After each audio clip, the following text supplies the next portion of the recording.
a playlist original. All right. Hello, everyone, and welcome to another episode of Back to the Blockbuster with your hosts, KS and Jackson. Just full disclosure, this is a packed news show because we haven't done news in like a couple of weeks, and we This just is what let happens a when we lot. take a week off. Yeah, yeah. Shit These pops news off. items have piled up, but like at least there's some interesting stuff to go over for this very news heavy episode of Back to the Blockbusters. But some really interesting, exciting things mixed in with some pretty cool trailers, other movie news. But since we haven't done this in a little bit on the show, we used to always talk about our recent watches at the beginning of the episode. And we haven't done it lately because like usually it's it's a packed show tonight, but Exactly. we we wanted to bring this up because we both saw Civil War, and thought we touched on it a little bit because we were both, as you know, listening to the show. We were both very excited, one to finally get a good movie after Dune, and we were really excited for this one. I don't know if you've looked online or looked at any. I mean, this is a very divisive movie. It seems there's some people that absolutely love it, and there's some people that didn't. But it definitely has gotten people talking, and we haven't really talked much about our overall thoughts. I know you Letterbox reviewed it, but Yes. what were your what were your feelings about it? Did it live up to your expectations? Because I know you were really excited to see it as well. Definitely, and yet just to start off, it's also I think a big part of why we're not always chatting, or I guess why we wanted to chat Civil War in particular, is because it's not every day that you see movies in theaters a lot more than I do. I hadn't been since Dune 2 in early March. I'd seen it twice in theaters. I haven't been there since, so it was nice to be back in the theater. But we're not always seeing the same new releases and having a chance to talk about it on the same episode, so couldn't miss this opportunity. And you're right, Civil War was a movie I was looking forward to. I was high on my list of most anticipated this year, if not near the very top. Also happy to say, so my local theater finally got reclining chairs. They did some big renovations that they've been working on over several months. So they took out a lot of seating, but implemented these big, spacious, automatically reclining seats. So that experience was so great. Happy for a movie that I was really anticipating to be the first time I get to enjoy that luxury movie watching experience. So felt kind of bougie. And I don't know if I don't really know much about the technology they have like on the screens or the sound system that they use at my theater, but this movie sounded and looked fantastic, especially with all the firefighting and just military stuff going on in this movie. But to answer, I guess the meat of your question and expectations, Civil War was one of those movies that, and I should know better as a film lover and a guy that's seen a million movies, to not really go in with expectations, especially with new releases. And yet this was kind of one of those movies that I kind of let my expectations get the better of me. I think I expected, but I'm not exactly going with this in the sense that I didn't like it or that it let me down. It didn't. It's just one of those movies that I think that rewatch is really going to, now that I know what I'm going to get into next time I see it, I think I'm going to appreciate more about it next time. But I really enjoyed this movie through and through. It was directed really great. Cinematography was a standout. Even though I find some of the characters that we follow in the movie kind of one-dimensional, I don't mean that as like an insult, if you know what I mean. Like I felt like their characters were written that way, and it was intelligent that they were written that way. Like we followed Kirsten Dunst as a very, very jaded photo journalist, a war journalist, kind of tail end, late career stage. She's like numb to everything. Exactly. And I thought that was actually a really great character trait of her. So it felt like she doesn't really have much to do beyond being the reluctant mentor who's jaded by decades of covering conflict. And a lot of the other characters are, stuck in they have their one big trait, but I thought it really worked. So the performances were fantastic. I really thought Kaylee Spaney, who plays the Jessie, the girl who kind of idolizes Kirsten Dunst's character. My first time seeing her, I think. I know that she was in Priscilla last year. Yeah. But this, I think, was my first time seeing her act. I thought she was a standout. She was really good. Yeah. Kirsten Dunst was great. I haven't seen her lead anything in a long time. Yeah. Jesse Plemons stole the show for me in his one scene. It was my favorite scene of the movie. It was heavily featured in the trailers and the marketing for this movie, but did it ever hold up? And then I don't know if he's a newcomer. I think this guy acted in Narcos like a decade ago, but Wagner Moura, if I'm saying his name right, I hope he played Joel, one of the other leads, stand out too. So all that being said, I thought there's a lot of components in this movie I thought were really, really well done. But there's some decisions like it wasn't perfect for me. I rated it pretty highly and I enjoyed my watch, but there were some things that I think I respect Alex Garland, how he wrote this movie. For those maybe that don't want any spoilers, this part of the episode might be a good time to opt out. But I won't go into anything too deep. Guess feel free to say whatever you want to say when we get to what your thoughts are. But this movie, if you haven't heard by now, is very neutral in its depiction of the conflict, the Civil War going on in the United States. And I think I was expecting it to more take a position, just given on how divided the states are right now. And to the movie's credit, it doesn't even mention either political party by name throughout. So you really aren't meant to, take a side even. There's several characters in this movie that are fighting that don't even really know what side they're on, which I thought was pretty neat. But I guess I sort of expected there to be more of a message. I think the message at the end of the day is, if something like this were to break out, and I think people are, I don't know if you've heard this, but I love to follow politics. I studied it in school. I still keep up with world news, and a lot of people will say, the country has never been closer to a civil war since the actual one broke out in the 1860s. I think Alex Garland's message with this movie is, if that were to happen, this is what we can expect, and it's brutal. And anybody that wants or says that they want conflict has clearly never experienced it, because it is terrifying and brutal and harsh. And that is all very much on display in this movie. But I guess I expected more of a political stance with this movie that this movie did not deliver. And I respect it. I think there's a lot of restraint in that, in the writing. But I guess what I enjoyed about the movie was more behind the screen stuff. The production budget was $50 million. I think it looks like it was made for triple that. It was really well filmed. The set and production design was fantastic. I mean, if it were to be up for any Oscars, I think it would be in those categories. Maybe one other thing I just wanted to touch on too before I pass it over is this. I did think the soundtrack took me out of this movie a little bit. The sound editing, the sound design is great, but there were some sequences of some battles and stuff where these I wasn't familiar with any of the actual songs in the soundtrack, so I don't know if there's some deeper meaning behind them. But they were kind of like soft, more like melancholic sort of songs that kind of contrasted the brutal violence and big epic military invasion scenes that we were seeing. I thought that was kind of just an interesting choice that didn't really work for me, but all in all, I think Alex Garland's 4 for 4 with the movies he's directed. I liked all of them, and I would put this probably, I think I liked them all, like, weirdly enough, equally, with the exception of being Annihilation. I think I place that as like my clear favorite of his. But all that bullshit to say, I really enjoyed it. But what did you think of Civil War?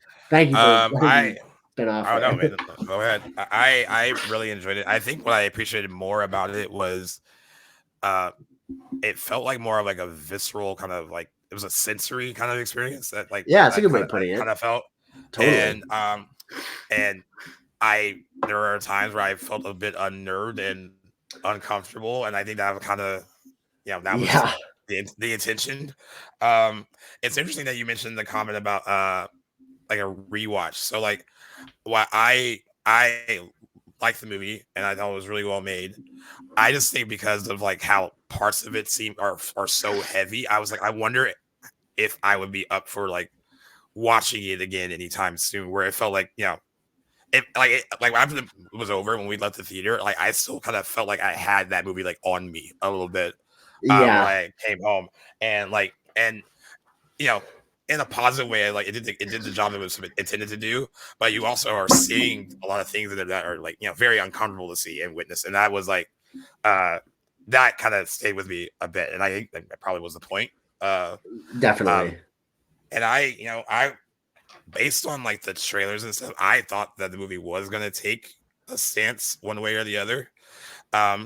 But I agree with you. I kind of respect that they had restraint there and there wasn't. And I know that is upsetting some people who have seen it. Some people really wanted that, right? Right. Yeah, they wanted I've seen that in comments. a clear cut like message. This is the side the movie's on, that kind of thing, and he doesn't. This is really more about like these war journalists who are like trying to just capture these moments, and they don't you don't really find out where they lean any at all either. That this is just like the job they're performing, and like that is like the experience you're supposed to. I think people were expecting more of like a political stance, and really the movie is just about these particular people who are capturing these particular moments and what that kind of means overall, I guess, like at the end of the day. And Absolutely. I thought it was fine not taking a stance. I didn't need it to. But others might think it may not be brave to have taken a stance one way or the other. Like maybe he should have, but I would have been brave for sure. It would not have helped that movie financially to alienate half of its audience, probably. I know it would have been even more divisive than it is now currently. So like, I think Alex Garland did himself some favors by not doing that. I mean, visually though, like Alex Garland is like just a really good filmmaker. Like the movie looks great. The sound design was great. I thought, like you said, all the performances were really good. Yep. I saw Priscilla, and it was so weird though because like I know she looks so different in like Gillespie and Priscilla compared to this.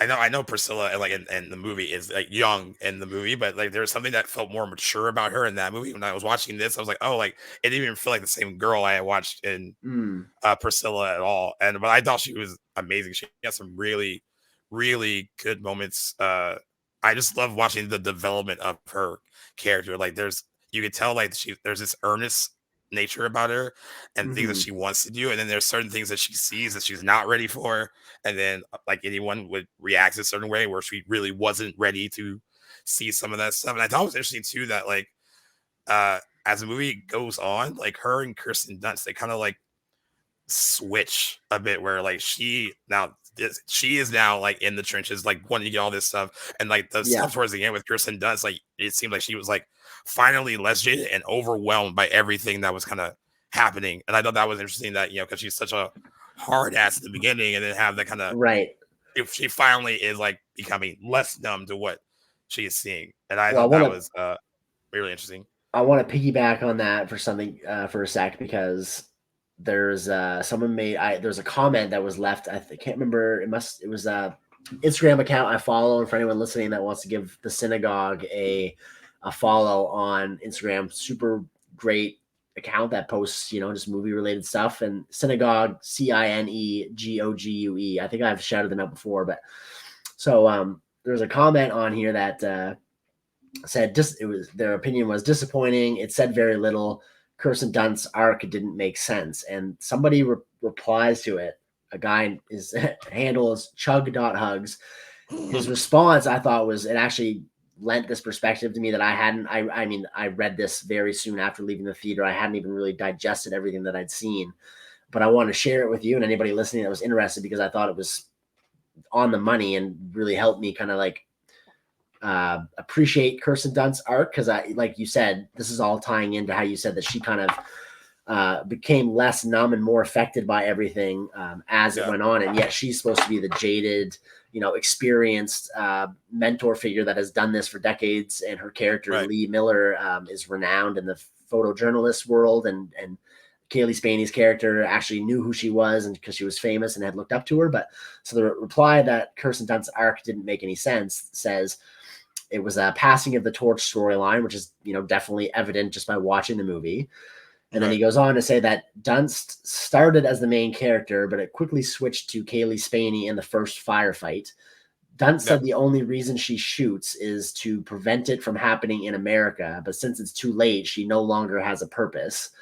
Spaney's goal is to get the money shot, and she works hard to get it. Dunst's arc makes more sense when you realize she's already at the end of her arc in the first act. After that, she's just along for the ride.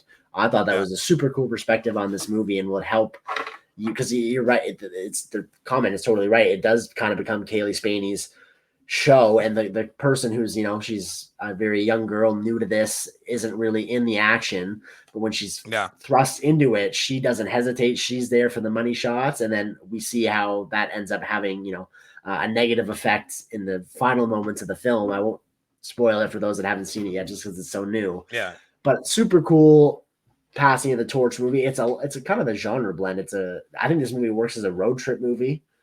It's definitely obviously a war movie. What I think this movie is not, that I definitely thought it was going to be, was a political thriller. Politics played virtually no role in this movie for a movie about American Civil War, which I thought was kind of impressive. It's just kind of on the surface, and that's it. Like, there's no I was surprised that it didn't. I mean, but I wasn't mad that it it didn't go that way. I mean, no, me either. Just interesting. It was surprising. Yeah, it was definitely a surprise. And I also thought it was really interesting and cool, like watching the scenes where like they're in battle, and then of course you have like actual battles, and then you have them with their cameras and all, they trying to get these pictures.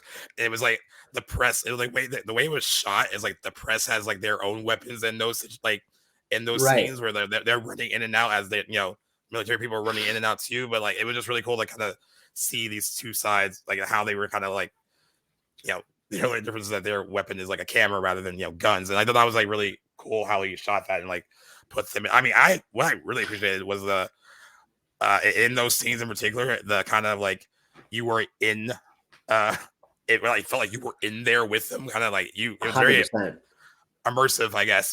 That's how I felt. 100%. I felt like I was there, and I think that's why it kind of stayed with me a bit after it was over. And everyone, I don't want to just and everyone's talked about the scene. I won't go into detail about it, but the Jesse Plemons scene was single-handedly probably the best scene in the movie. It's very uncomfortable though. Very dark. It was interesting, and of course you're supposed to be quiet in the movie, right? But like it was like and we were in a very packed theater. The silence was like deafening during that sequence. Like it was like no background noise. Yeah, and then no score. Right, and you can just honestly tell with like the people sitting in the theater that they were all they all felt that uncomfortable. Like everyone got uncomfortable, and I like even in like the way people were kind of shifting in their seats. But it was an amazing scene. I know he got put in this last minute because the actor dropped out, and Kirsten Dunst was like, "Oh, let's see if Jesse wants to do it," because they're married in real life husband. Yeah, exactly. Yeah. And what a powerful just one scene for him. But I mean, honestly, like everyone is very effective in the scene. Like but he was downright fucking scary. I thought he was. And it's a really powerful scene. Everyone's talking about it. Like I know that it feels maybe not like we were all like picking like this one particular scene to kind of dissect and talk about, but it is a really just a strong pivotal moment in the movie. And I was blown away by a lot of it, but that scene was like I actually found myself unaware of my own like reaction to. I kind of came to like towards the end of the scene, and my hands were kind of like up, almost like in a defensive posture, and I was like so glued to the screen, I wasn't even aware what I was doing, but I was so tensed up during that scene more than any other. And there's several intense scenes, but I felt like the stakes were highest in the movie at that point, and it kind of comes in like a little bit after the halfway point. So it's kind of funny that's like, but just such a powerful scene, like you said, and one that I think will stand up as like one of the better parts of 2024's like scenes in general. I'll be looking back at that later in the year too, and just kind of reminiscing about how it was. And I can't wait to see that again just once I get my hands on a physical copy of this movie. Yeah, because that was a highlight, I think, of just cinema in general for me this year. That scene was fantastic and super like just intense. You can't say anything more about it that hasn't been said already. It's been picked apart, but super great, worth seeing alone for Jesse Plemons. Yeah, I agree. And I agree with you. I think Alex Garland hasn't made a bad movie yet. No, he's on a roll for sure. I know some people have had issues with Men, and what's interesting is that everyone's really dissecting all of his movies now. That this always really happens when like a director like that comes out with a new film, and everyone is looking back like that. It seems like Men is the most divisive of his movies, for sure. But I still think it's good. I think it's solid. Annihilation is my favorite of the bunch. I agree. But he's a really good filmmaker, and at least like he's doing something different and exciting, and Yeah. I mean, we need more filmmaker minds like that. All in of the his business. movies So, have been like, made with A24 as well, too. He's one of their golden yeah, boys. yep. And we will talk a little bit more about Civil War later when we talk about box Yes. office. With that out of the way, we have a lot to get through. So feel Yeah, we free to got pick something and dive right in. We got to get through a lot of stuff. a lot of news. And guys, like, we have our little list so we can like actually keep track of what we're going to be talking about. It makes things a lot easier for us. But yeah, it looks a little daunting, but I think we're gonna be able to do it. Let's see. I will go with. So this made a lot of people upset, and then this is usually because like some people don't like read up on like comic book backstory stuff before they get all like butthurt and angry about casting. Okay. So Julia Garner is at as you know, she's on Ozark, scene stealer on Ozark. She won 3 Emmys at 4 Very, very great. seasons in that show. I've actually wrapped up Yeah, Ozark now. amazing. Oh, nice. Yeah, just What finished did you think? the show. Me and my girlfriend watched it. Did you? First of all, before I get there, did you see the show? Did you watch the whole thing? Yeah. Okay, I don't know I what you love that felt show. about the. I loved it until season 4, and then it completely derailed for me. Oh, But fell off she for you? was Oh, fell off for me. I've never been so disappointed by a season finale. I don't think ever in my life, or a series finale, I guess, other than maybe Game of Thrones season 8. But I think they're very close. Like I'm still not over it. man. But Julia Garner Man. is a standout throughout the whole show. She's great. I don't know, man. Dexter is chilling in the wings. Dexter's That last episode was hot garbage. Dexter's It almost ruined tough like as the whole well. show for me. I can't wait. We should chat Ozark some other time off screen though, because I want to Yeah, pick for your sure. brain. But yes, Julia Garner. Yeah, fantastic actress, and she is cast in Fantastic Four, playing the Silver Surfer, but not exactly as we know the Silver Surfer. In the comic books. She's going to be playing Shalabal, a version of Silver Surfer from the comics. The character was a lover of Norrin Rad, the Silver Surfer, and she basically picks up his like powers and stuff like that. So she's not playing like the Silver Surfer as we know him. Just a different version, sort of thing. Yeah, like so if you just go into like a lot of angry dudes posted a lot of angry videos, very upset that they cast a woman as a Silver Surfer. Right. I know. They just have to do a little research and read so they don't get too upset. I mean, other people were aware that this is a different version of the Silver Surfer, and they thought it was a mistake to go that route. And that's my camp. Like, and not pick the actual Silver Surfer. Yeah, I mean, yeah. Sorry, I got ahead of you there. How do you feel about that? I'm just like, why? We already have an on-screen depiction of the Silver Surfer. Like, of all the things, the baddies that we could face that have this new Fantastic Four team face, like, why are we rehashing that? It's not so much that it's that depiction of the Silver Surfer, and I would even like to see Julia Garner in this movie. I just don't think that is like, the most convincing, crowd drawing villain for the Fantastic Four team to go up against. Also, correct me if I'm wrong. Have you heard anything about? I just kind of heard the other day that this is going to be like a standalone. It's not an MCU entry. It's like separate from the MCU. Is that true? It's a part of the MCU, but I think it's supposed to be more of a standalone story. Okay. Rather than like how the rest of them have been like more of like a connective tissue. Like this leads to this. I think they're trying to make it a bit more of a standalone. I like that. That's a step in the right direction, if you ask me. There's also like potential, and I mean, I don't want to. It hasn't come out yet, and we don't know. But I mean, it already feels like a packed movie with the 4 that we have with Fantastic Four. You have Julia Garner. I heard that we are probably going to get a Doctor Doom and a Galactus, which would make this movie even more. Holy, that's too many. Which would make it even more packed. I mean, it feels like a little too much for like bringing the Fantastic Four into the MCU, but. I don't know. It feels a little stuffed, but I mean, I do like the vibe that it's supposed to be around like a 60s. It's supposed to be like a period movie, which I thought was really cool.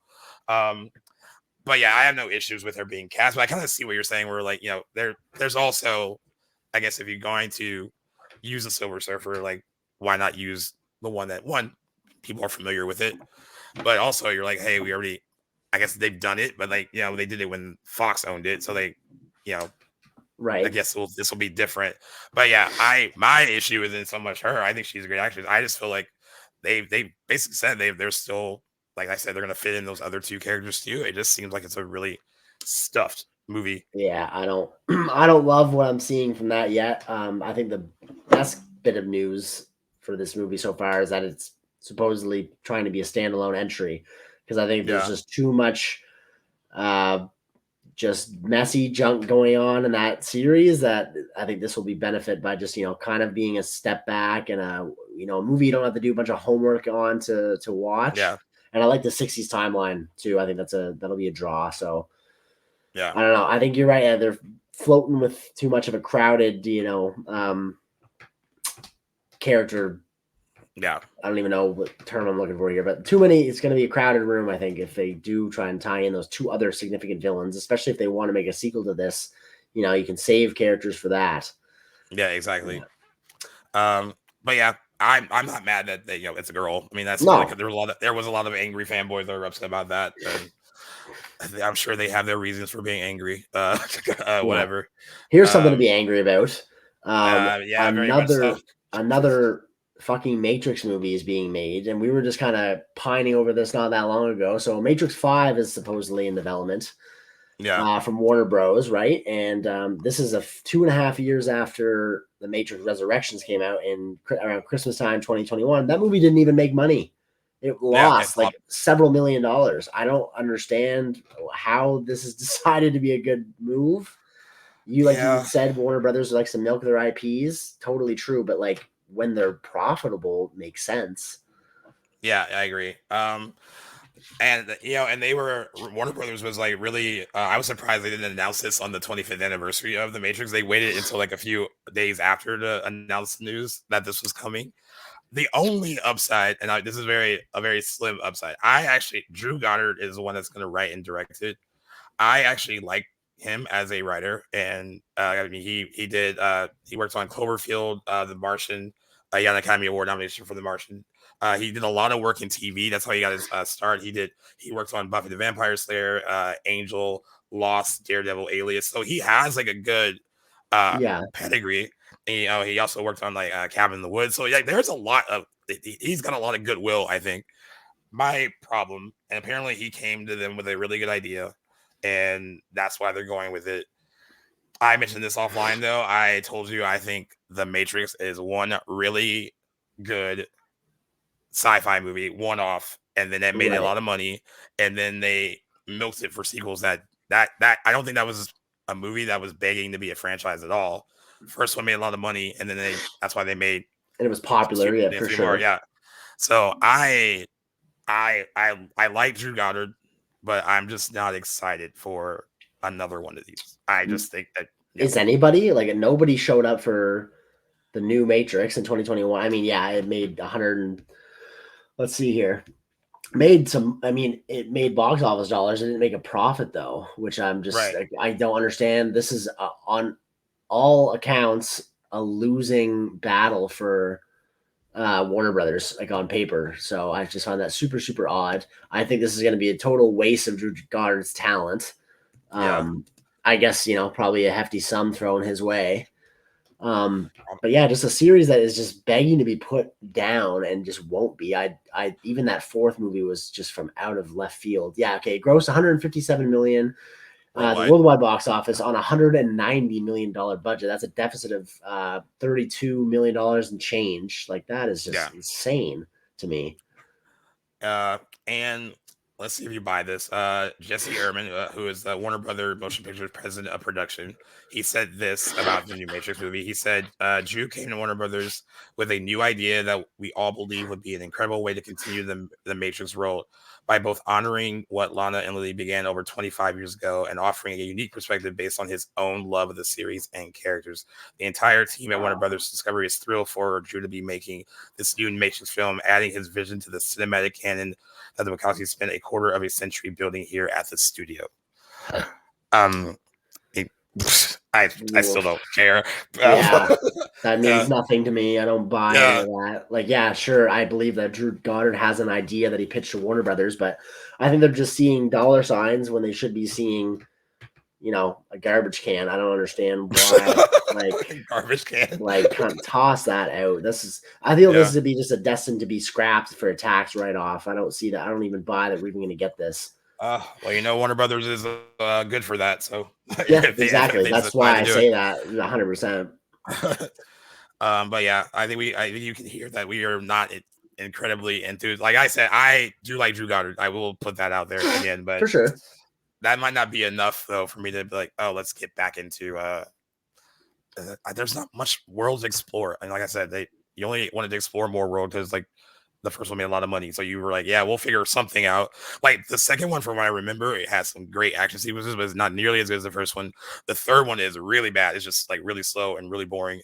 And the last one I didn't enjoy at all. So I am not on the Matrix. No, I've only seen the first one. I'm not really interested in any of the others. So yeah.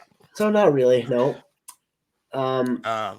What we got next? And next we got so the I'm assuming this is the DC Universe Supergirl movie has a director now in Craig Gillespie, who has a very, very diverse body of work. He's directed most recently he did Dumb Money last year in 2023. He did a few episodes of the Pam and Tommy miniseries from 2022. He directed Cruella a few years ago. Yeah, I, Tonya, which I haven't seen, but I really want to. That got Margot an Oscar nomination. Yeah, and Lars and the Real Girl. His filmography is interesting. And you got the Fright Night remake in there. Yeah. Oh, I actually like that one. I never seen it. I think it's a really inspired choice, and it's interesting because some people were like surprised that they didn't. I mean, a woman is writing the movie, but they were surprised that they didn't pick a female director.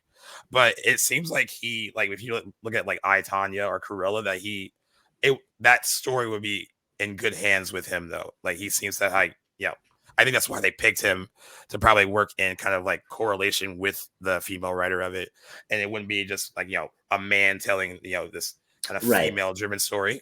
And I'm not saying that like a woman needs to direct a movie about Supergirl, but at first I was surprised that they didn't go that route, but then I was like, oh well, based on his like filmography, it seems like the right choice for what they're attempting to do. Again, a lot of this like DCU stuff that we cover is like this is all stuff that's like in development, like picking directors, picking writers. It's hard to get too excited about what is happening because we haven't seen anything yet from him. I know, like, I think we'll get Superman first before Supergirl, and I think she's supposed to appear in Superman in some capacity as an introduction to the character. Would be a good idea. But I really do think it was an inspired choice to pick him. I've actually, all the movies that he's done that I've seen, I've enjoyed. So I'm pretty okay. I'm pretty okay with him. Yeah, and we've got House of the Dragon breakout star Amelia Alcock in the lead role. She was just cast, I think, a few months ago. We covered that on an earlier episode. Excited to see what she does with the role. She'll probably be in that for a while. And she, she's done now in House of the Dragon. She will no longer be in season 2 unless they have some flashback sequences. But she was really great in that first season of that show. So I'm on board with her being cast. I think she's pretty good. And that movie's in pre-production. I don't think there's a release date yet, which I think they're not following Marvel's footsteps with meeting those targets before they really have the boots on the ground, are they? I do like the whole, like, it seems like they're taking their time, which is what they didn't do before. Like as learning from their mistakes. You remember seeing from some of the other like DCEU movies, it was just like it felt like they were just trying to catch up to Marvel, and like that wasn't the best move. And I do at least like that there seems to be some time being taken to develop. I mean, I trust James Gunn enough to like kind of spearhead it. But again, we've been burned a lot by the DC stuff, so I'm still a little leery about what could happen. But I do think it's a great choice as a director for that particular project, though. So not going to get too many complaints from me. On other news, we have some release dates. In case you didn't know, there is a Toy Story 5 coming out. It will be released on June 19th, 2025. I don't know why we need another one. I'm not saying we need a fourth. No, and by the way, they got lucky because all 4 of them are good, and in that 4th one we didn't need it. Like the 3rd movie is a perfect end to that story, and I was like, when the 4th one came out, I was like, this is unnecessary. But then it was actually pretty decent. I was like, all right, you guys got lucky. Then we got Lightyear. And then don't milk it, guys, but they're gonna milk it. So it'll be out June 19th, 2025. They also dated Mandalorian and Grogu. That's gonna come out on May 22nd, 2026. Interesting enough that this will be the first Star Wars movie since Solo, a Star Wars story, to open over Memorial Day weekend, but that did not work out for Solo when that opened over Memorial Day weekend. First one I think that lost some money, if I recall. Yeah. But I mean, Jon Favreau's behind this one, so they probably are a little bit more confident in it. And if you care, Dwayne Johnson's live action remake of Moana has been pushed a year, moving from June 27, 2025 to July 10th, 2026. So it's a live action remake, not a sequel? Yeah, there's a live action remake. Yeah. And then they are releasing an animated Moana 2 that comes out in November. They said that they pushed the live action one to create more space between the animated sequel and I mean, what do you think about that? Does that even matter when it's a year apart? Yeah, I feel like that was just a very studio excuse, because it's not quite ready, or like they're not quite, whatever development stage is in is not like too far enough where they felt comfortable releasing it when they were going to release it. That's what I kind of feel the situation is. Like, no one really cares about, like, oh, well, thank God they created distance between Moana 2 and the live action. I don't think anyone would really care. What do you think about a live action remake of an only 10-year-old animated film? Disney's going to Disney. That's how I feel about that. Oh my God, I hate them so much, man. Like, my God, they drive me nuts.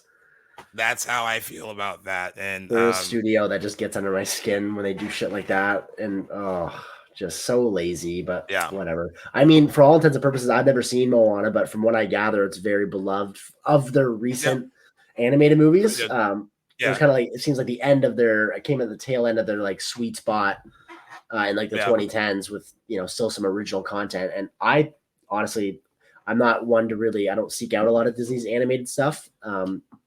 But I would not be opposed to watching that. It would be a movie I think I could enjoy watching if I tried to. If I was in a situation to watch it, I wouldn't ever be opposed. It actually seems, and from the songs I've heard, they do sound quite catchy. I actually think Dwayne Johnson has a pretty decent singing voice in the songs I've heard from it.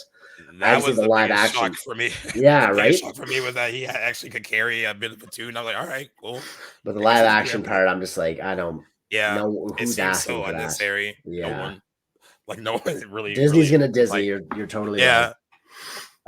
But something we can get excited about is we have some trailers to talk about, and one that we were really we kept going like, "Where's the MaXXXine trailer? Where's the MaXXXine trailer?" Finally have something, and we finally got it. I watched the trailer online when they debuted it, and then I don't know if it played ahead of Civil War as well when I saw Civil War in theaters. So it was cool to see it in theaters. What did you think of the first look at it? So full disclosure, I don't know. I can't remember how much we've really talked about X or Pearl on the show. Big fan of both of those. And MaXXXine looks like it's hitting this one out of the park. It looks even bigger and bolder than those other two. Different sort of, I love the 80s aesthetic and vibe to the trailer. It was fantastic. Two things that I really did not expect this movie to really feature, but I'm super intrigued that they are, is that this story seems to be running parallel to the infamous Night Stalker killing spree, which has a great Netflix documentary. Scary as fuck. Yeah, and the whole Bates Motel, like, come on, that was such a left field curveball. I am so here for. I don't know how they're going to tie that into the story, but I think that is so cool. Yeah. I've never heard of. I can't think of any examples of movies kind of shouting out other movies like that. I guess because it takes place in Hollywood and she's trying to be a film star. That kind of makes sense, but we get to look at the Bates Motel house and motel itself in the trailer. I think it looks fantastic. Looks like it's going to be a bunch of gory fun. The cast is literally stacked in this movie. I know we've covered it before, but so much to look forward to in that movie. But what did you think of the trailer? I really love the trailer. I was excited that we finally got it. I actually think the story running parallel with like the Night Stalker stuff is really interesting. I know some people are hoping that is not exactly what it seems like. I guess I can see that. like hoping there might be like a little misdirection there, and I wouldn't be surprised if there was. But I also think it's kind of cool that they're running that kind of parallel with the story, and I've kind of been interested to see how they really use it overall. I think it looks great visually from what we've seen, and I know we talked a little bit about X and Pearl. I actually love both of them as well. Love that we kind of got this random trilogy out of nowhere just based on the fact that, Ty West and Mia Goth are just having discussions while making X. Like, okay, like where can we just really organically talking about where can we take this, and that's how Pearl happened, and that's how MaXXXine happened. It was just conversations on the set of X that let's expand this, and I think that's really cool. And like so far, I mean, 2 for 2, and then this looks like this might be a good conclusion. I'm assuming conclusion to this who story. knows. I know, but I love the whole the 80s vibe too. I just love the whole look of the trailer, the whole I just loved everything about it. I thought it was really good. I'm excited to see it, and I was surprised that really ballsy weekend. I feel like they really think that they have it could be a big hit. It opens on July 5th. Oh wow, it's not far away. So it's in the heart of summer where usually they put big movies right there. So they must think that there's potential for it to break out even more than X or Pearl did. So I do like the vote of confidence from A24, put positioning in there. I thought. Will you be rewatching either X or Pearl? Yeah, in anticipation. I think I've seen them both twice. I don't know that I need to rewatch either, but I might get X in again just because it's the most chronological. Did you have a preference of the two? You know what? I think I rated Pearl higher in my 2022 release ranking, but it kind of flip-flops. I like them both for different reasons. There's qualities of both I really enjoy, but I think Pearl is the slightly better film. But they're both fantastic. And again, I'm just super on board with this unexpected trilogy that we're getting. And MaXXXine looks like it could take the cake, honestly, from this trailer. Yeah. I think so too. I think Pearl is a better film. I get more entertainment value out of X, if that makes sense.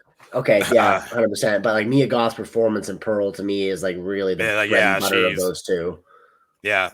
And she looks like she's gonna be great in this too. So I'm looking forward to it. And like we said, it opens on July 5th of this year.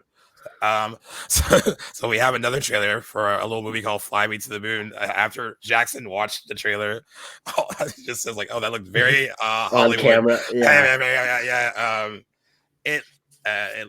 It's Channing Tatum and Scarlett Johansson are in it, which is I've never thought of potential pairings. I never would have guessed they would be in a movie together, but that is they're in the Coens' Hail Caesar together. I don't know if they share any scenes, but they are both in that. I can't remember if they're featured together, but they are both in that. I totally forgot about that. It's directed by Greg Berlanti.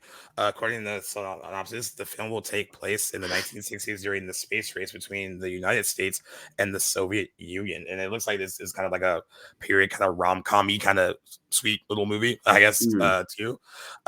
Which I guess, the rom-com is making a little bit of a comeback after Anyone But You. But yeah, in addition to Scarlett Johansson and Channing Tatum, Jim Rash is also in the movie, Ray Romano and Woody Harrelson. I don't know. I thought it looked cute, I guess. Cute is a great way to put it, yeah, for sure. And they look like they have good chemistry. They're just judging from the trailer.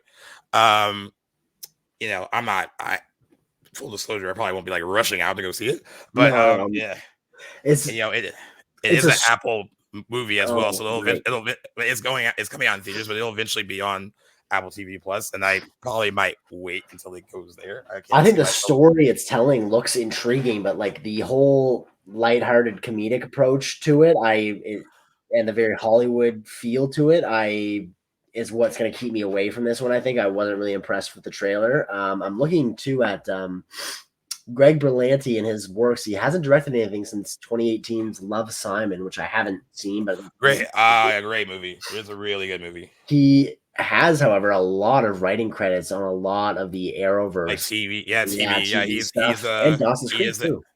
Yeah, back in the day, he actually, for a lot of people that love Dawson's Creek, he he kind of shook up relationships on that show and made the show interesting when the show was kind of falling off in like its third season. He was like, you know what, we're gonna break up Dawson and Joey, and we're gonna do Joey and Pacey. And everyone was like, see, that's how it should have been from the start. So like he gets a lot of credit for like rejuvenating that show when like it, you know, a teen show tells a lot of stories, and you know, it's hard to like for them to stay relevant and cool, but like he got a lot of credit for at least giving that show a little bit more juice when he put Joey and Pacey together. But yeah, he is the Arrowverse guy, and he, I mean, and Love Simon's a great film as well. Like I said, I don't think this doesn't look bad by any means. I can't see myself rushing out to go see it. Not. I like who's in it. I just doesn't feel like something I will really go to my way to watch. But something I definitely will be going out to watch, and a trailer that I was super excited to cover, and that I totally took me by surprise. I'm still, you know, there's some aspects of this movie that I'm not sure how it's going to go yet, but the Joker 2 trailer we finally got to look at, and I know this came out the week prior, but we didn't do a news episode, so finally chatting that. Man, there was a lot to love in that trailer. What did you think? I think it looks visually just really, I mean, that's what I was taken with. Like visually, it looks amazing. Definitely. And I'm still, like I said, when we were talking about like our anticipated movies for the year, I'm just intrigued by what they're going to do with it. I mean, that's the best way I can put it. Because I still, I mean, this, it didn't really sell the musical part of it, I guess. We don't see them singing in the trailer. I don't think it necessarily like it's hiding that it's a musical. It looks very like just the look of it. It looks like it is like kind of like it's getting off that vibe, at least visually. But there are some people that were like, hey, we wish we could have seen them at least sing in the trailer and like give that. But maybe they just want to hold on to like some of those money shots, money sounds for later. I think we're gonna get another trailer at some point. Yeah, and I know there is also some complaints, and I wanted to ask you. You know, from what I can tell in the trailer, Lady Gaga is not really playing like Harley Quinn the way that a lot of people are like accustomed to, at least based on like the stuff she has in the trailer. You know, they're used to the whole like, you know, the cartoon version and the Margot Robbie version with the whole like, you know, Mr. J and all that stuff, like very like animated. And that is how the character started on Batman the Animated Series, and that's how Margot Robbie played her in Suicide Squad, Birds of Prey, and the Suicide Squad. Right. But I don't think that Lady Gaga should be judged too harshly yet for playing it different and not playing it like we're expecting her to play, I guess. Exactly. Well, even this iteration of the Joker is different than we've really seen, right? Exactly. At least in live action, right? So can only make sense that we're going to get a different interpretation of Harley Quinn. This is also, again, I don't know how this constitutes a teaser trailer. The thing was like 2.5 minutes. This is the first look. Yeah, it was a long 2.5 minute teaser, but this is just our first look. We really have no idea. Not to mention how much of an unreliable narrator the Joker is. I don't even know what we're seeing in this trailer is going to be reality and what's going to be in his head. So who's to say what? That's what I was wondering, man. I was like, how much of this is like real, or how much of this is just playing out, you know, in his mind, her mind. Like, I have a feeling most of what we saw is going to be hallucinations and all that sort of thing. Yeah, which I'm super on board for. But again, I mean, and I when I say I'm intrigued in a very good way. I mean, I really am like so curious to see like what they're going to do with it. But I can already tell. Like, I feel like this is going to be another one that's divisive. I think people are the expectations versus you know, what they think they're going to get is probably going to be one of the biggest fights on the internet when it comes to this Joker sequel. Because I know everyone's not all in on the musical thing at all. So again, though, I give it credit for like taking a chance and doing something interesting and different. So I still think it looks interesting, and I still want to see it. I also, again, visually just looks very strong. Like it. How about that? There were some cool shots in that trailer. Yeah, the final shot with the lipstick smiley face and he moves over. Cool. That was an amazing shot. And I guess we will see for ourselves how everything plays out on October the 4th when this movie is released. Definitely jumped up a little higher in my anticipated list. I am very excited to see how this all goes down. Yep. Now this next trailer, I I want to implore people, if you haven't seen the original Speak No Evil, which actually isn't old at all. It came out in 2022. 2022. It's actually a really solid horror movie. Probably one of the most uncomfortable horror movies I've watched like in a really long time. And a lot Dutch, of right? it, and don't be afraid of it, because like a lot of it is in English. It's like you should watch it. It's on Shudder if you haven't seen it. I have not. I was not down for this American remake because I was like, the original came out in 2022. It's not even that old. I know there's like an excuse there, being like, well, American audiences aren't gonna seek this out, which is why we're remaking it for the American audience. Sure, I guess. I will. If you guys haven't watched this trailer, it's weird that we're talking about it, but I would advise you, one, don't watch it because it gives away a lot, and if you haven't seen the original movie, it gives away a lot of what happens in that original movie, and that there are so many cool surprises in the original that make that movie so uncomfortable. And but this trailer just spelled everything out. And the upside is James McAvoy's in it, and James McAvoy is a good actor, so I at least there's that. But it's also coming from Blumhouse, and they haven't had a good track record lately. After this is not going to change Night that. Swim. You thumbs down as soon as I brought up the trailer.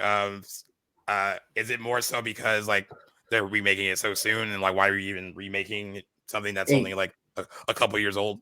Exactly. It is totally hijacking, what will inevitably be a more intelligent, better crafted foreign horror movie, because again, Hollywood and its big studios are creatively bankrupt. If I had $1 for every time I said that, I'd be rich. But this is, at least in its defense, it is by no means the first, second, or 100th, American movie to do this, rip off, a great foreign horror movie. I actually wasn't even really impressed with the trailer. I agree with you. It gives away far too much. Unfortunately, I'm one of those people that just couldn't contain my curiosity and read up on Speak No Evil, so I kind of know a lot about the movie. But that being said, I can, the things I didn't really know, I can definitely put together from this trailer because it gives away so much. I honestly thought I wasn't really that impressed with James McAvoy, his acting, and what I saw from this trailer. It's like, I don't know. It didn't sell me. Partly, I don't think that's his fault. I just think it's what this movie's doing, and it just shows far too much. I can't remember who's doing it, but there's just nothing about this movie that I think is a good idea. James Watkins is directing it. I would have to look him up. I haven't even heard of the guy. Let's see if he's done anything noteworthy. He okay. I got a really big soft spot. He directed the Woman in Black. Eden Lake. Yeah, I was gonna say that first. I watched that a few months ago for the first time and really, really liked it. All right. Well, are you sold now? No. Good director to be doing this, but I don't like. I just would rather him just make something original or adapt something, not remake a 2-year-old foreign movie. But and for those that don't know, when an American family is invited to spend the weekend at the idyllic country estate of a charming British family they befriended on vacation, what begins as a dream holiday soon wraps into a snarled psychological nightmare. Again, the original's on Shudder. It's really good. You guys should check it out. When I first saw it, I was so blown away by how uncomfortable it made me. And it also is like one of those things, like it feels like it could happen, and I think that's what also makes it kind of you go on vacation and meet another couple, and they seem cool, and like your first encounter with them is like, oh, that's nice, and then it's like spirals from there. So like it's very much like it could very well feels like it could happen, but it gives away too much. It comes out September 13th though. I mean, I'm sure Blumhouse will make money off of it, but if anything, I hope it makes more people seek out the original movie. Exactly, which I will definitely be doing here, maybe around spooky season, maybe before, but I definitely am interested in. And it has a sequel too, it doesn't, or there's a sequel in development to the original. I think in development, yeah, which is cool. Called I don't know which means like which means that Blumhouse might milk that and remake it. Yeah, we'll see. Wouldn't put it past him. Will not put it past him. All right. And more positive news. Haley Steinfeld is the latest addition to the untitled Ryan Coogler supernatural thriller that we don't really quite know what it's about yet, but everyone in Hollywood was like so stoked on it. Warner Brothers ended up winning the bidding war for it. But every I know every studio was super excited with what Ryan Coogler is doing. We know that it's going to star Michael B. Jordan. Haley Steinfeld will be starring opposite him, I think, as one of the female leads. And then Delroy Lindo is also in this movie. Jack O'Connell, you may remember him from Midsommar. He's going to be in this as well. We still don't know exactly what the movie is about, but we know that it's supposed to shoot in New Orleans soon. They believe that it might be a vampire movie that is set during the Jim Crow era South. So it says it rumored to involve both vampires and Southern supernatural tradition. Other rumored leaks include Michael B. Jordan might be playing dual roles as twin brothers, and that Jack O'Connell might be playing one of the racist antagonists in the movie. I mean, I love that it's so like shrouded in mystery that like it's kind of like, what is this really cool idea? And I think Ryan Coogler is a great filmmaker, and he seems to really gel well when he works with Michael B. Jordan. So I'm excited for it, and I also love Haley Steinfeld. I think she's a great actress too. That's another solid addition to it. I mean, like I know it's hard to be excited about the movie because we don't really know much about it, but if that elevator pitch about it being a vampire movie in the Jim Crow South is to be believed, then I think that's a super intriguing plot of a movie. I would like to see that. Yeah. For me, I'm like hit or miss with Ryan Coogler, so I like him when he's with Michael B. Jordan. I like Creed and Fruitvale Station. I'm not, again, just not being much of an MCU guy. I've never seen Wakanda Forever, and I didn't care for Black Panther. So, but I'm not going to judge his career just on those. So I think I like that this is a departure from that, and I'm totally down with Ryan Coogler original movie. So especially if it's a horror, I think it's a cool direction to see him work on. So yeah, I'm kind of excited from what I hear from it, and I love Jack O'Connell too. Michael B. Jordan, big fan of too. Haley Steinfeld, I've not seen a whole lot, but I think she's definitely made a name for herself as a young Hollywood talent. So cast is looking like it's shaping up. I would definitely be on board, and this one's slated for 2025, right? Yeah, and so still a ways away. So, yep. And I honestly, even though we keep saying like, oh, we don't know much about it, I wish more movies kind of stayed a little bit shrouded in mystery like this to kind of build like anticipation where they don't give away every plot detail. Like the days of old, eh? Yeah, sometimes you just have like the talent involved is enough of a pitch for me to be like, all right, I picking up what they're putting down. I love the stuff that they've done together so far. That could just be enough, and not having to give away every detail. But yeah, I do like the cast so far, so I'm intrigued. And like you said, I'm intrigued by the elevator pitch too. It sounds like it'd be interesting if it goes in that direction. Totally. Next for the IPs for Blumhouse to ruin is the Blair Witch. They have a Blair Witch movie in development that I'm sure they're going to fuck up. I think there was an interview with one of the original stars he was kind of like, he was not happy. Joshua Leonard, he actually posted a very lengthy Instagram post about like, okay, not an interview then, but a post. Okay. But very like upset. One, I guess, because those three that were in the original movie, they got screwed over a lot, at least financially. Like I think in one part of that post, he said Mike, the other guy in the movie, while that movie was still like in theaters and making money, they weren't really making money, and like he was working at a furniture store while that movie was like making a ton of cash back in 1999. Wow. And their likeness was used. I mean, it was used all over the place. I know there was an issue like saying like basically the studio that released Blair Witch was trying to say that they own the right to their names and likeness, even though they're like, hey, no, this is my actual, like I'm playing myself. So like there was this whole debate about like, basically the bottom line of them getting paid what they should have been paid for a movie that became one of the highest grossing independent movies of all time. It clearly made over like $200 million on a very, very, very small budget. Wow. And full disclosure, I actually want to cover that movie for its 25th anniversary in July. I don't love it, but I do want to cover it because I think it'd be interesting to look back on it, because what I think that movie did well, and it deserves all the credit for. And I wish you could have seen what it was like in 1999. I know. They so cool. had all of us convinced that this was real. Like the way they marketed it was so. I think it's a much better marketing campaign than the film itself. But the marketing itself was legitimately scary. Like they actually made a whole like documentary about like Burkittsville and them going missing that looks real. And I know it's so, and everyone's like, "Are you sure people really thought that?" I was like, asking your friends that were old enough to remember in 1999 if many of us thought the Blair Witch Project was real, and we will all say at least all up to the opening weekend we thought it was. And I think that was a very smart, effective thing to do. It just like I don't really love it entirely as a film. It's a really cool, I guess, experiment. And then for sure, for better or worse, they kind of kicked off the whole found footage craze. The sequel is hot garbage. Now, I will say Blair Witch, the Adam Wingard one. Okay, I thought that's what you meant for a sec, but I forgot there was a Blair Witch more direct sequel. Sorry, yeah, Book of Shadows. I mean, people seem to like that's every movie that like was bad back in the day. Now there's like fans of Book of Shadows. Like, okay, whatever, it's not good.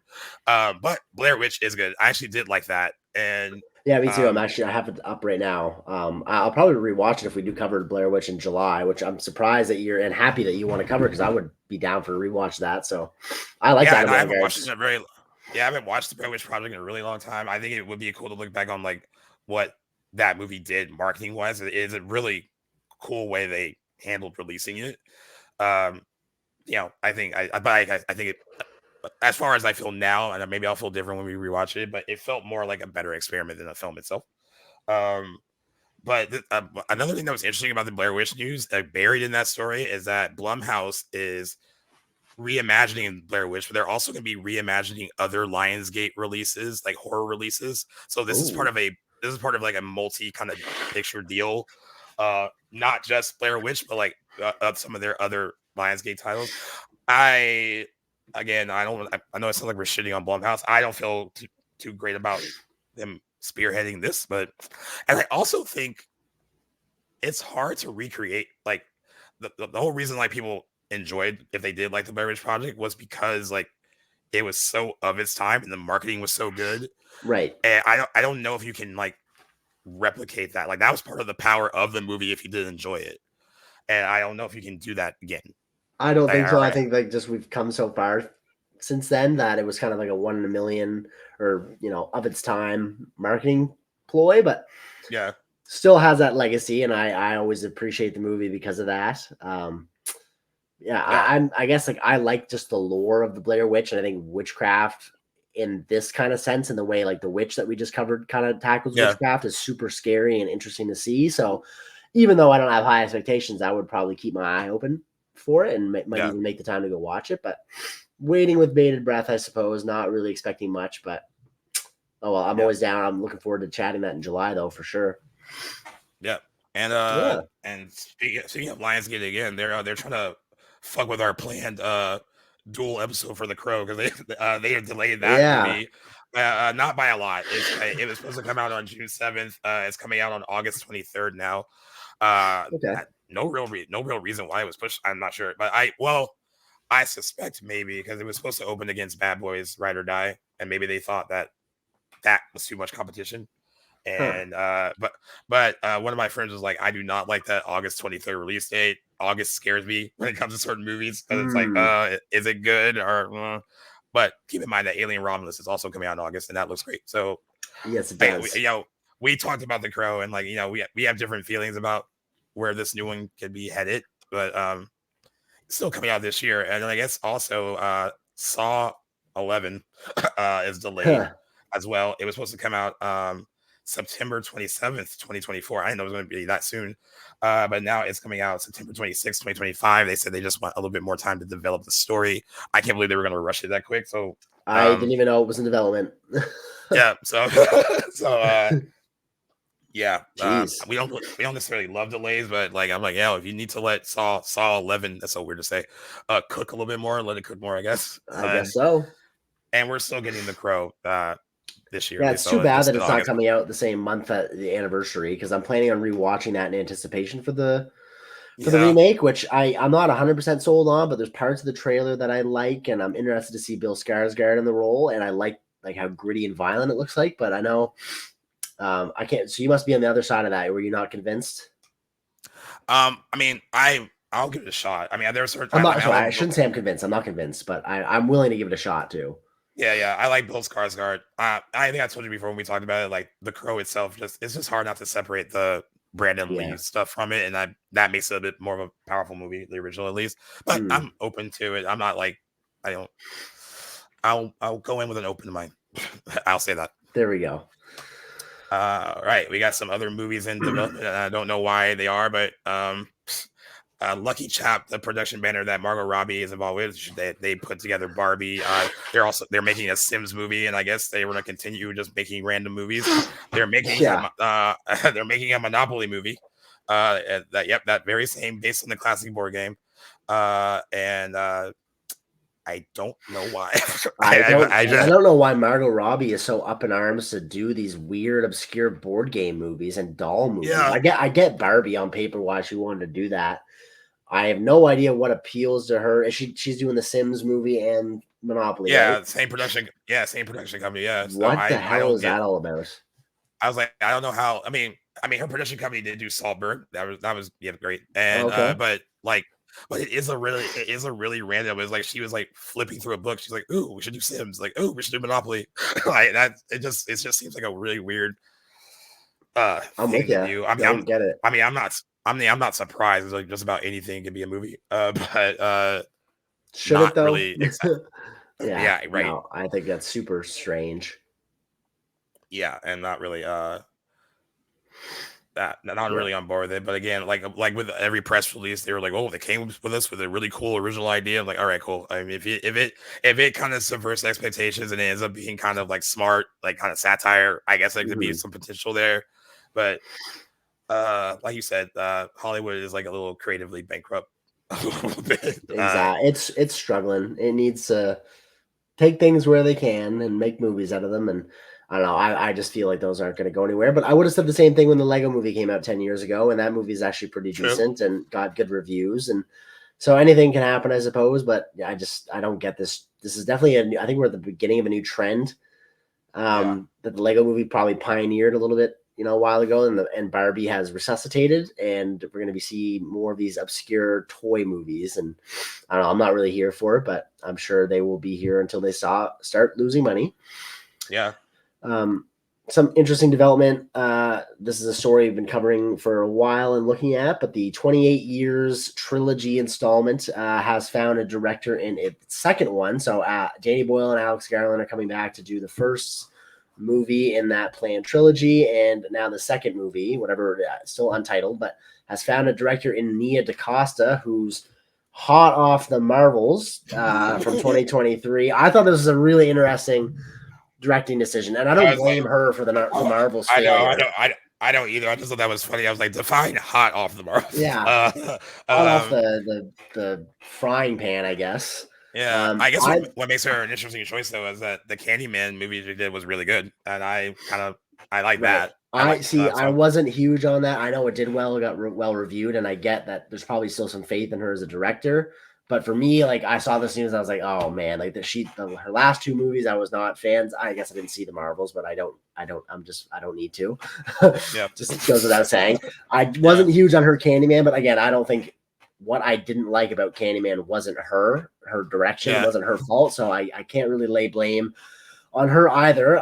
So I guess I don't really feel any which way about this. I guess, but then again, I'm not even really a fan that this a planned trilogy.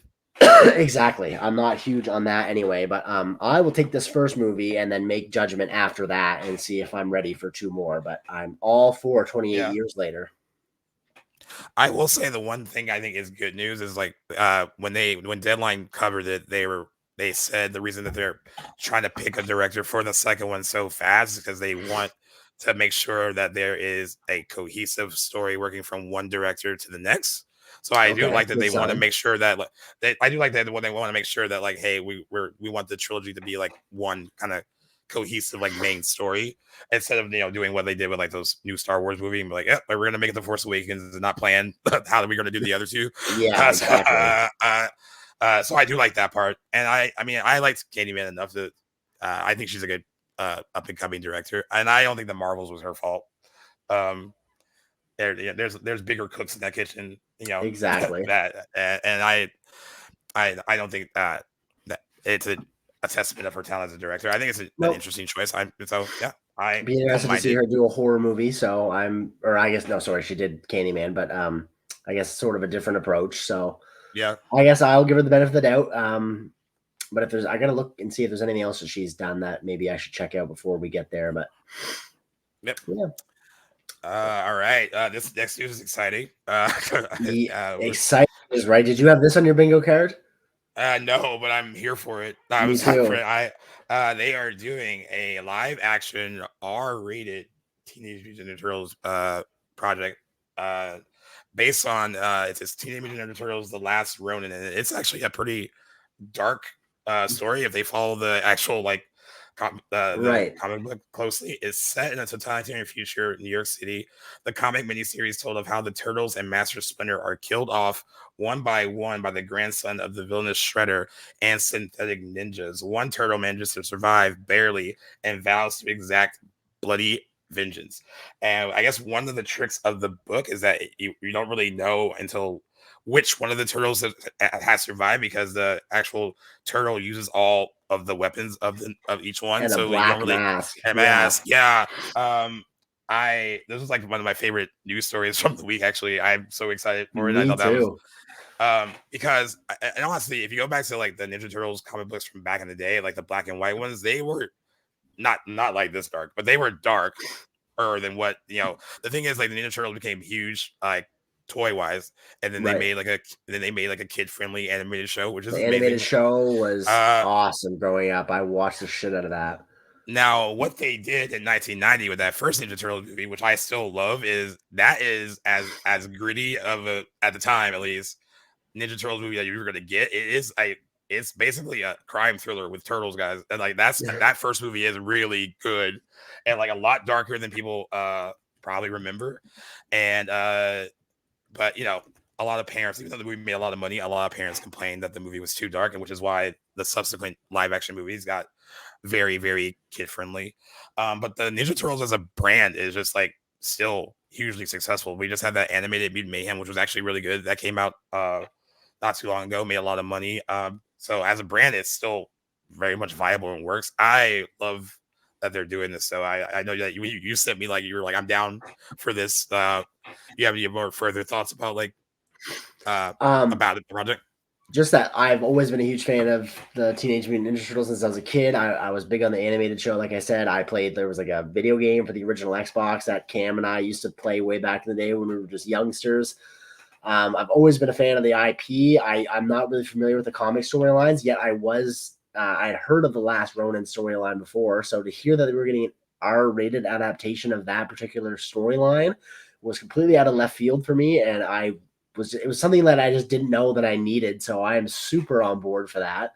Cannot wait to see what becomes of that. I hope it's like, not saturated, not really R-rated. I want to see that. I want all the success for that storyline and that adaptation. So very looking forward to it. Going to be following all the updates to that production religiously. I'll tell you that. Yeah. I was excited for that. That was my favorite news item of last week. So yeah, I'm looking forward to that as well. Not sure how I feel about the next one. They're making another scary movie. How long has it been? The fifth one came out in 2013, so that was the last one that came out. They haven't really described if it's a reboot or a sequel, but it's coming. And I guess like the cool thing, is there's a lot of new horror movie stuff to make fun of, like like legacy sequel thing, like a lot of stuff you can make fun of now, I guess. Totally. What I will say, and I actually think is a viable concern, when the first movie came out, it came out actually the first two. I'll say this. Yeah.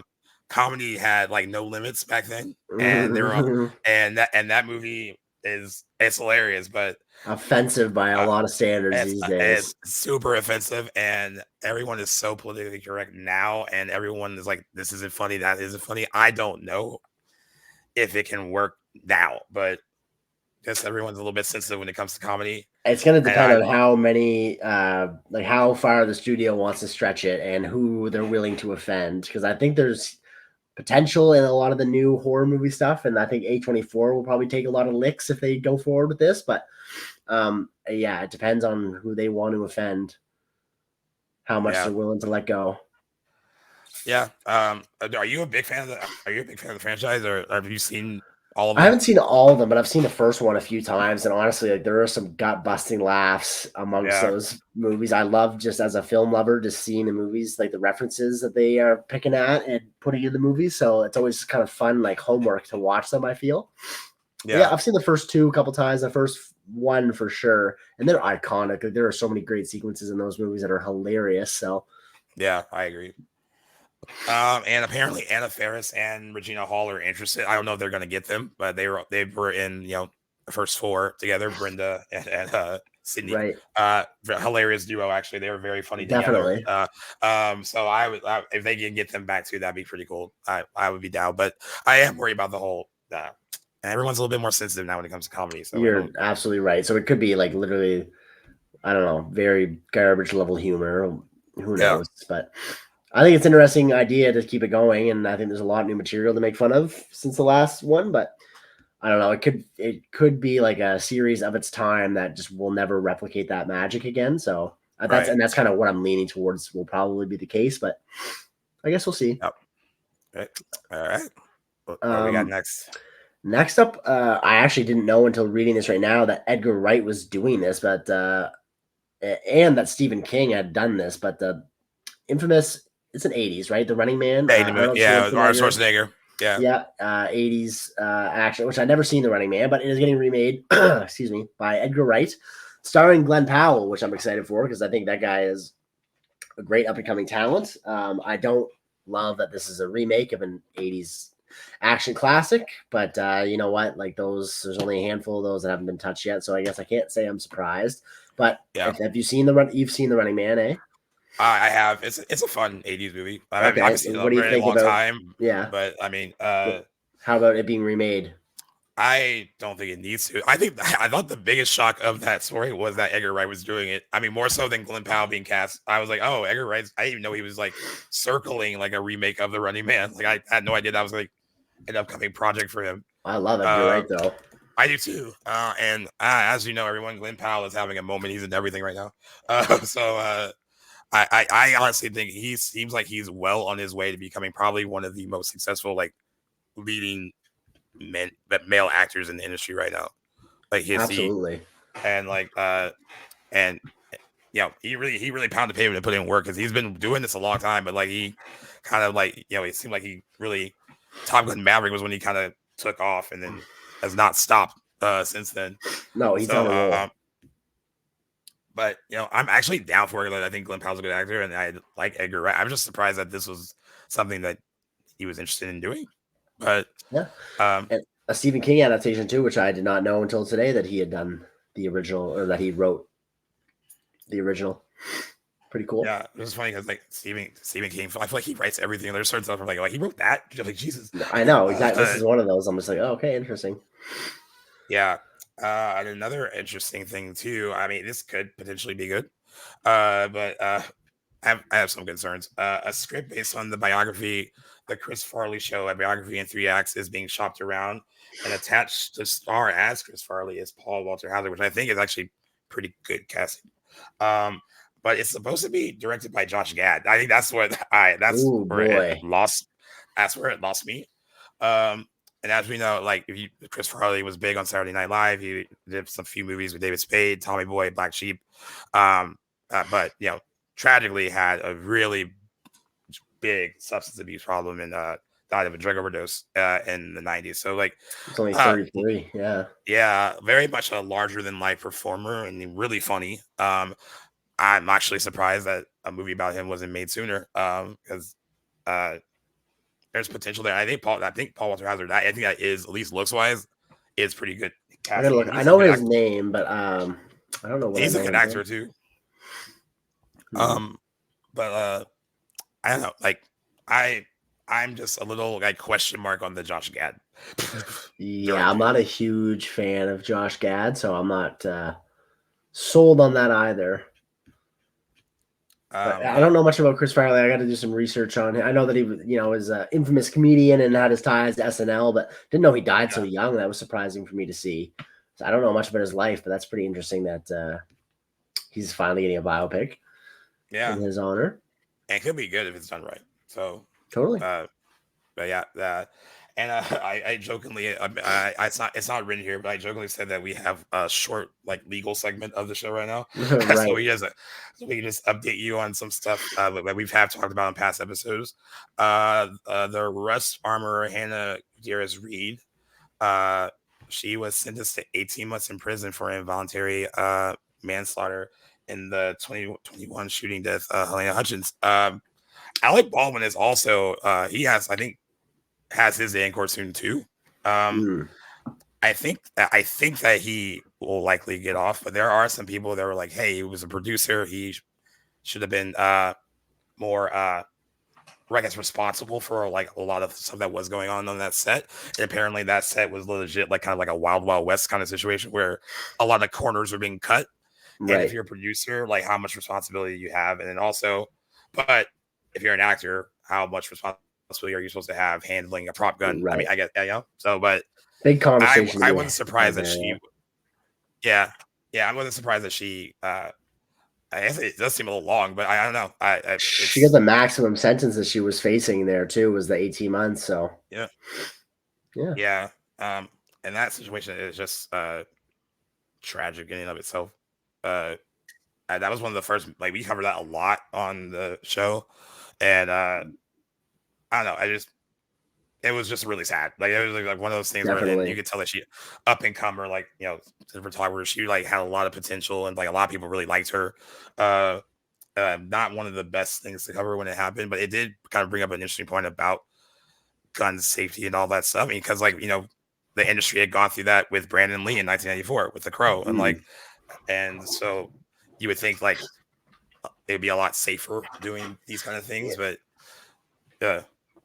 Well, at least people are being held accountable. I'd be interested to see what becomes of Alec Baldwin's case when that ends up happening. But the saga is kind of wrapping up almost. I think like that was a big thing people were waiting on. So yeah, I feel bad for everyone involved. I'm sure that obviously is not the outcome that Hannah Gutierrez was looking for, and didn't obviously plan on having anybody killed as a result of her negligence, I suppose. So I do feel bad for her as well, of course, but unfortunate, but at least there's lessons to be learned, and it looks like they are being learned, so that's a good sign. Yep. And hopefully this is the last time we'll have to bring up Jonathan Majors, but I think there's like a conclusion to another legal note. I wasn't surprised that he didn't get jail time. I kind of figured he wouldn't. But he was sentenced to domestic violence counseling, and he avoided jail time. He's also going to be he's going to be on probation as well. And that's pretty much all we have to say. I think that kind of wraps up what we need to talk about with him, because we were like, hey, like we'll let you know what the result is of that. I know some people thought it was like kind of a slap on the wrist, but guys, he's already been like, the court of public opinion has been far harsher on him. So I think, I can't see him really.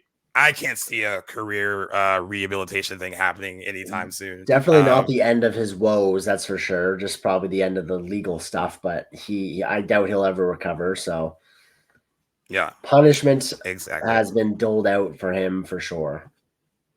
Yep. Yeah.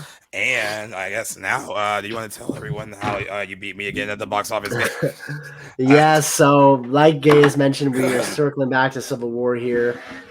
We had predicted last week or a couple weeks. Last week that it would what it would make at the box office this weekend. And you said final tally came in at 25.7 million, right? Yep. So you would guess 23. We were pretty close, both of us. You'd guess 23, and I had rounded up just a little bit over to 25, which you're right puts me puts me with another win this week. Oh well, glad to see that movie's doing so well at the box office. It's already made half of its production budget back in its opening weekend, so safe to say that movie will, unless it drops off a cliff, will probably go on to make a decent budget or decent profit. Sorry, glad to see it. Yeah. And A24 definitely needs that. It put a lot of money. It was this A24's most expensive movie at that $50 million budget mark. So happy to see that. And this weekend we are chatting or trying to predict Abigail, new horror movie. And what studio did Abigail? I think Universal. I think Universal is doing it. Yeah. Let me see if I can pull up tracking. And it looks is this good. one that you've already screened or no? Okay. Actually, I actually screened it this week. Fantastic.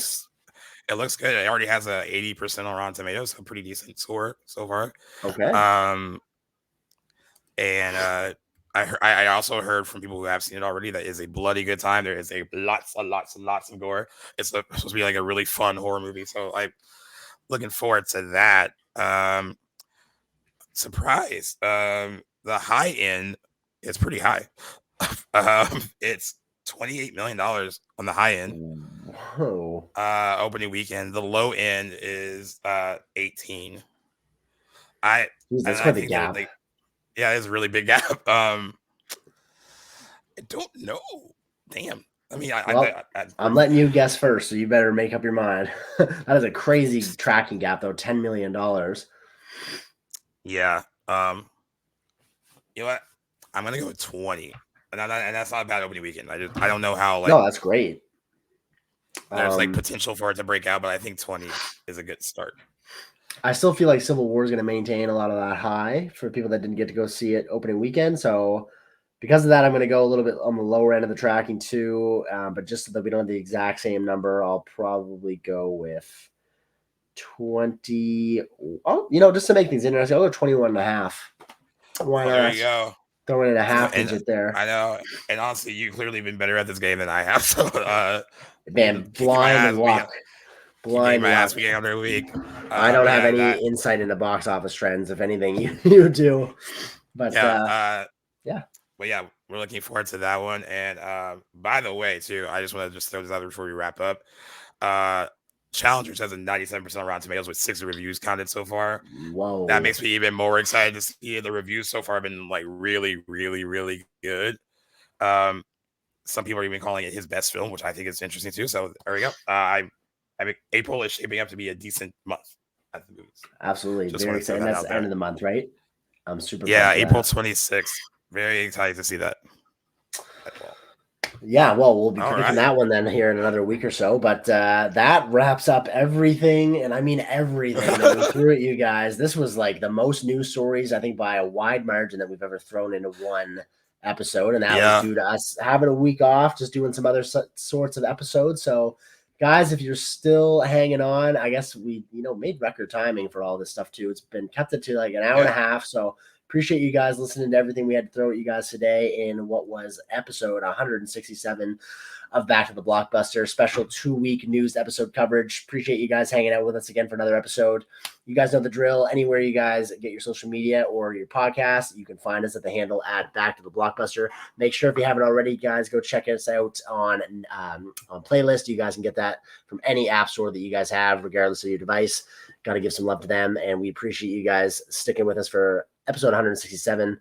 Always a pleasure, Gaius, chatting news with you, and I will see you later in the week for some other episodes, and we'll see you guys on the socials. Take care of yourselves, and see you next week.